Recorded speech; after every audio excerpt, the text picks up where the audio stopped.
Assalamualaikum warahmatullahi wabarakatuh. Saudara-saudaraku sebangsa setanah air, dimanapun Anda berada, alhamdulillah bisa berjumpa kembali dengan kami. Channel Bejo Donya Akhirat. Sak bejo bejane wong kang lali isih luwih bejo wong kang eling lan waspada dan tetap NKRI harga mati. Ini ada tulisan terbaru dari Kiai Haji Maduddin Usman Al-Bantani yang berjudul Ronsen Kuburan. Orang yang punya ilmu ronsen kuburan itu wali atau dukun. Berdusta bermimpi sesuatu, padahal ia tidak bermimpi sesuatu itu lebih besar dosanya daripada berdusta biasa. Karena ketika ia berdusta tentang mimpi, maka ia berdusta kepada Allah Subhanahu wa Ta'ala, karena mimpi merupakan bagian dari nubuwah. Begitu pula jika seorang mengatakan bahwa ia dapat melihat sesuatu yang tidak dapat dilihat orang lain, padahal ia tidak melihat apapun, maka yang demikian itu merupakan kedustaan yang paling besar di sisi Allah Subhanahu wa Ta'ala. An Ibnu Umar radhiyallahu anhuma qala Nabi sallallahu alaihi wasallam afrol firo ayyuriya ar-rajulu ainaihi malam taroya. Sesungguhnya kedustaan yang paling dusta adalah ia mengesankan bahwa kedua matanya melihat sesuatu yang sebenarnya ia tidak lihat. Hadis riwayat Imam Bukhari. Banyak dukun yang mengaku dapat meronsen sebuah kuburan leluhurnya yang telah dimakamkan ratusan tahun yang lalu. Sebenarnya ia tidak melihat apapun kecuali hanya dusta semata. Kedustaan ini dapat dibuktikan dengan misalnya ia salah dalam menebak alias dari leluhurnya, padahal alias itu silsilahnya tidak sama dengan silsilah leluhurnya. Misalnya lagi yang menebak sesuatu kuburan yang katanya itu kuburan leluhurnya dengan alias nama tokoh tertentu di suatu kota, padahal tokoh itu makamnya sudah ada di kota yang lain. Di zaman sekarang banyak dukun yang ingin manusia percaya bahwa ia ahli sufi dan ahli thariqah. Ia ingin orang percaya dirinya telah mencapai derajat kewalian, padahal ia hanya seorang dukun yang dalam jiwanya hanya ada nafsu duniawi dan kemasyhuran. Ia tidak menjalani hidup seperti ulama pewaris Nabi Muhammad SAW. Ia tidak mengajar santri, ia tidak membimbing orang awam dalam pengajian, praktek ibadah. Ia hanya membentuk jamaah spiritual yang diberikan ceramah-ceramah berupa cerita-cerita dan dongeng-dongeng para wali seraya mengesankan pada jamaahnya bahwa ia telah mencapai derajat seperti wali yang ia ceritakan.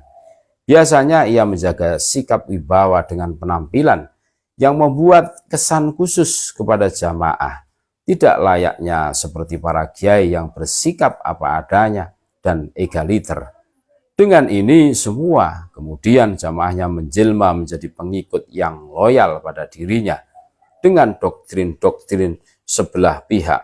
Para jamaah ini setiap waktu berharap ia mendapat keberkahan karena mengikutinya, walaupun tanpa ilmu apapun yang didapatkan yang membebaskan dari kebodohan. Tidak hanya sampai di situ, ia menceritakan hal-hal gaib pada pengikut setianya tentang keramat-keramatnya agar ditulis dan disebarkan kepada jamaah. Cerita-cerita dusta sang dukun itu pun kemudian dikemas menjadi konten di media sosial. Akhirnya kisah-kisah itu bukan hanya dikonsumsi jamaahnya, tetapi juga masyarakat secara luas. Semakin hari jamaahnya semakin banyak dan orang bodoh akan mengatakan bukti bahwa ia seorang wali adalah jamaahnya yang begitu banyak dalam setiap majelisnya. Padahal untuk yang demikian itu, sebuah grup musik pun dapat melakukannya. Apakah grup slang itu anggotanya adalah para wali kekasih Allah? hanya karena setiap mereka pentas penonton dan muhibinnya ribuan. Lihat kaum Yahudi, bagaimana mereka menghormati pendeta mereka. Apakah dengan itu berarti pendeta Yahudi itu diridhoi Allah Subhanahu wa Ta'ala? Tidak, saudara. Orang hanya gula-gula dunia. Yang tahu wali itu hanya Allah Subhanahu wa Ta'ala.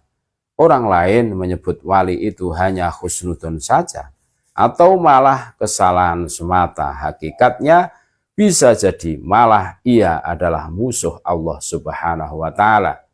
Apalagi jika tirai kedustaannya telah tersibak nyata. Ada ciri-ciri kewalian yang diberikan Al-Quran dan bisa dirasakan oleh seseorang, dan itu yang tahu hanya Dia dan Allah, yaitu ketika dalam setiap usaha yang kita lakukan selalu berniat baik kepada semua orang, dan dalam menjalankan kebaikan itu ia tidak ada rasa takut dan sedih, tidak takut ke depan akan ada resiko dalam memperjuangkan kebaikan dan kebenaran, tidak sedih akan yang telah menimpanya dari perjuangan itu. Itulah ciri kewalian utama.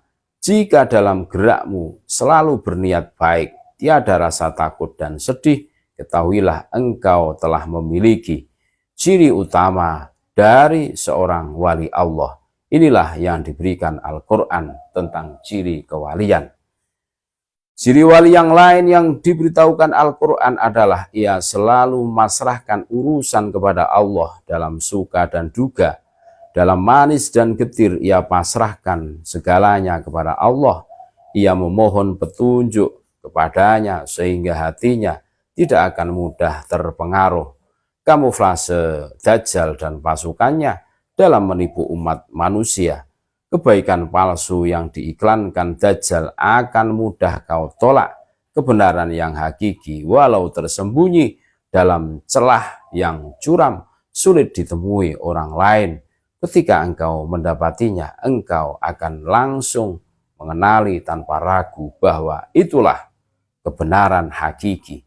Kebenaran yang hakiki itu datang dari Tuhanmu, maka janganlah engkau termasuk orang-orang yang ragu.